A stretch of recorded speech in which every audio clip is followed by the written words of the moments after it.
When we're talking biological management, we've got to start thinking about how we use our tools and maybe a change in the tools themselves. Most people, when they go to the garden, will pick up a shovel and go turn it over.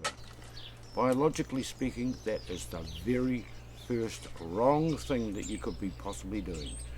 Your shovel should now only ever be used to move heaps of stuff, like heaps of gravel, heaps of sand and heaps of soil. Throw the bloody thing away. I'm serious. If you want to get your soil right, get rid of your old style thinking and your old style tools. But hang on to your garden fork. You can almost sieve the soil with one of these when you get it right. I can push my fork that deep down into the soil and just turn it up both hands and basically sieving the soil out and lifting off all of the old roots from the docks and the thistles and so on that are down there. This is an absolutely wonderful tool. Look how shiny it is. That's shiny from use, and it's had to be repaired several times. As opposed to this heap of junk, you couldn't dig anything with this, and I'm terribly sorry to have to say this. This costs an awful lot of money for what it is, and it says heavy garden fork, and that's exactly what it is. It's very heavy, but it does not work in the garden, and neither do most of the tools that are in the shops these days. If you want to do yourself a favour, go to the old second-hand shops and buy the decent tools that are made from decent steel. Chuck that one away as well.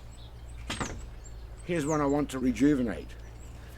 This and this. So many people go in their garden without sharp tools. It's like asking a builder to build a house without a sharp chisel or a blunt saw. It just doesn't gotta work. You must keep your tools sharp regularly. And so you have a whetstone and a scythe. This is for bringing down the large clumps of grass, the large greenery that I want to reincorporate into my composts. The Niwashi, the little cutter, I use for cutting around my path and around my edges. It's very great for getting in there. And of course, not having any of the extra bits and pieces, you can be ambidextrous with this tool. It will work both ways. Wonderful little tool, but once again, must be sharp.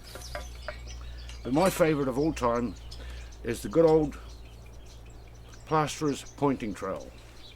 It started off that big a couple of years ago.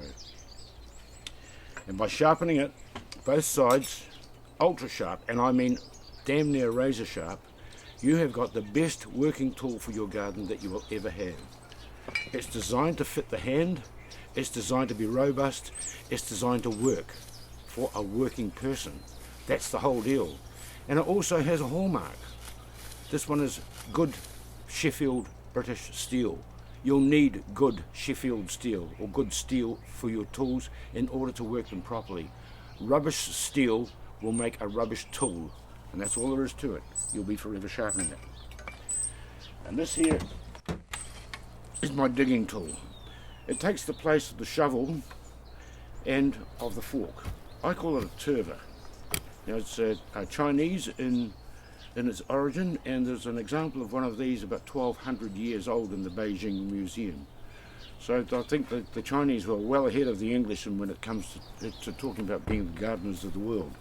This is what I do my digging with. The chipping hoe.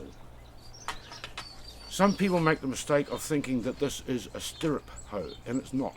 A stirrup hoe is for passing soil through the gaps, so you're moving the topsoil all the time and making that your mulch. But this is designed for cutting the weeds as they grow, so you're cutting them off at ground level, killing both the top and the roots of the plants, but not removing the roots, so we're retaining all of those microorganisms back into the soil.